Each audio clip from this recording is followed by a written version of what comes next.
નમસ્કાર મિત્રો, સ્વાગત છે તમારું વેધર ઓફ ઇન્ડિયા ચેનલમાં ને હું છું ગૌરવ રાણીંગા। ચોમાસાને લઈને ખૂબ સારા સમાચાર આવ્યા છે। હવામાન વિભાગે એક મોટી જાહેરાત કરતા કહ્યું છે કે આગામી 2 દિવસમાં ચોમાસું ગુજરાતમાં પ્રવેશ કરી શકે છે।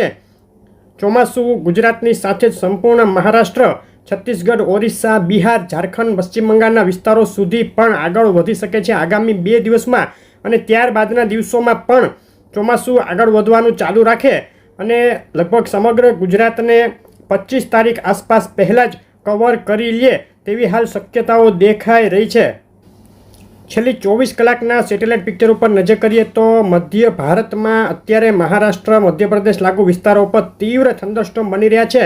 અરબ સાગર પણ એકદમ એક્ટિવ મોડમાં છે। આ વિસ્તારોમાં અત્યારે તીવ્ર થંડરસ્ટોર્મ બની રહ્યા છે છેલ્લા 2 દિવસથી। અને તેની સાથે જ ગુજરાતનું સેટેલાઇટ પિક્ચર જોઈએ તો ગુજરાતમાં પણ મોડી સાંજે રાત્રે તીવ્ર થંડરસ્ટોર્મ સાથેના વાદળો જોવા મળ્યા હતા। મુખ્યત્વે બોર્ડર વિસ્તારો જે મહારાષ્ટ્ર સરહદ લાગુ વિસ્તારો છે તે મધ્યપ્રદેશ સરહદ લાગુ અને રાજસ્થાન સરહદ લાગુ વિસ્તારોમાં ગાજવીજ સાથે વરસાદ કેટલાક વિસ્તારોમાં જોવા મળ્યો છે। પવનના ચાર્ટ ઉપર નજર કરીએ તો 850 એચપીએ ઉપરનો ચાર્ટ અત્યારે તમે જોઈ રહ્યા છો। 850 એચપીએ લેવલ ઉપર અત્યારે મહારાષ્ટ્ર અને અરબ સાગર લાગુ વિસ્તારો ઉપર એક અપર એર સાયક્લોનિક સર્ક્યુલેશન સક્રિય છે। તેની સાથે જ લગભગ સમગ્ર મધ્ય ભારત, ગુજરાત, રાજસ્થાન, ઉત્તર પ્રદેશ આ વિસ્તારો ઉપર 850 એચપી ઉપર તીવ્ર અસ્થિરતાનો માહોલ જોવા મળે છે। આ અસ્થિરતાને લઈ અને આ વિસ્તારોમાં તીવ્ર થંડરસ્ટોર્મ હજુ પણ આગામી 24 કલાક સુધી બની શકે છે। 700 એચપીએ ઊંચાઈનો ચાર્ટ અત્યારે તમે જોઈ રહ્યા છો। 700 એચપીએ વાતાવરણના લેવલ ઉપર પણ અત્યારે એક સ્ટ્રોંગ સર્ક્યુલેશન મહારાષ્ટ્ર અને તેને લાગુ અરબ સાગરના વિસ્તારો ઉપર દેખાઈ રહ્યું છે। અને 700 એચપીએ ઉપર પણ અસ્થિરતાનો માહોલ મધ્ય ભારતના ગુજરાત લાગુ જે વિસ્તારો છે તેમાં દેખાઈ રહ્યો છે। ભેજનું પ્રમાણ પણ ગુજરાત તરફ હવે વધી રહ્યું છે। આગામી 24 કલાકમાં ગુજરાત રિજિયન, સમગ્ર ગુજરાત રિજિયન અને સૌરાષ્ટ્રના અમુક વિસ્તારોમાં 700 એચપી ઉપર ભેજના પ્રમાણમાં વધારો જોવા મળી રહ્યો છે। સરફેસ લેવલના પવનનો ચાર્ટ જોઈએ તો સરફેસ લેવલ ઉપર ગુજરાત અને તેને લાગુ જે વિસ્તારો છે મહારાષ્ટ્ર, મધ્યપ્રદેશ, રાજસ્થાનના તેમાં તીવ્ર અસ્થિરતા જોવા મળે છે। આ વિસ્તારોમાં તીવ્ર અસ્થિરતાનો માહોલ છે ને તેમાં તીવ્ર થંડરસ્ટોર્મ બની શકે છે। આજે બપોર બાદથી સાંજથી અને આવતીકાલ સવાર સુધીમાં તીવ્ર થંડરસ્ટોર્મ બને। મુખ્યત્વે થંડરસ્ટોર્મ ગુજરાત રિજિયન બાજુ વધુ જોવા મળી શકે।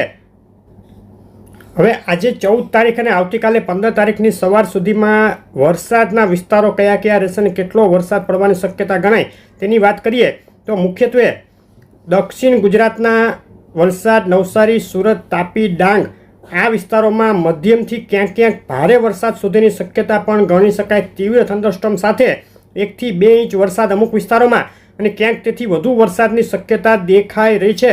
મધ્ય ગુજરાત અને તેને લાગુ પૂર્વ ગુજરાતની વાત કરીએ તો અમદાવાદ, ખેડા, આણંદ, વડોદરા, ગાંધીનગર, અરવલ્લી, મહીસાગર, પંચમહાલ, દાહોદ, છોટાઉદેપુરના વિસ્તારોમાં છૂટાછવાયા સ્થળોએ હળવો મધ્યમ વરસાદ, ક્યાંક ક્યાંક તીવ્ર થંડરસ્ટોર્મ થાય ત્યાં 2 ઇંચથી વધુ વરસાદની શક્યતા ગણી શકાય છે।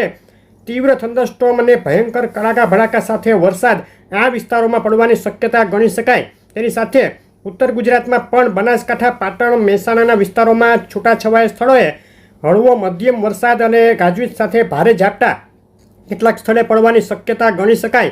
સૌરાષ્ટ્રમાં પણ ગીર સોમનાથ, અમરેલી, ભાવનગર, જૂનાગઢના અમુક વિસ્તારો, બોટાદ અને રાજકોટના કેટલાક વિસ્તારોમાં તીવ્ર ગાજવીજ સાથે હળવો મધ્યમ વરસાદ પડી શકે।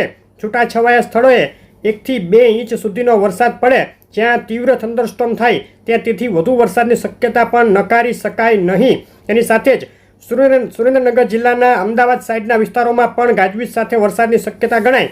મોરબી, જામનગર, પોરબંદર, દેવભૂમિ, દ્વારકામાં છૂટાછવાયા સ્થળોએ હળવા ભારે ઝાપટાની શક્યતાઓ દેખાઈ રહી છે।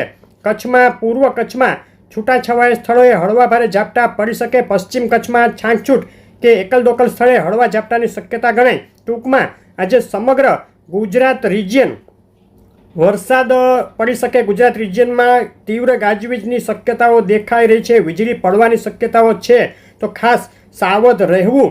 અને સૌરાષ્ટ્રમાં પણ પૂર્વ અને પૂર્વ ઉત્તર સૌરાષ્ટ્રના વિસ્તારોમાં તીવ્ર ગાજવીજ સાથે આવતીકાલ સવાર સુધીમાં ઘણા વિસ્તારોમાં વરસાદની શક્યતા ગણી શકાય। આવતીકાલે પણ આ રીતનો વરસાદ હજુ ચાલુ રહેશે. આ અપડેટ હતી. આવતીકાલ સવાર સુધીની આગળની અપડેટો જોવા માટે વિડીયો લાઇક શેર કરી ચેનલ સબસ્ક્રાઈબ કરવાનું, ફેસબુકના મિત્રો પેજ ફોલો કરવાનું ભૂલશો નહીં. આભાર.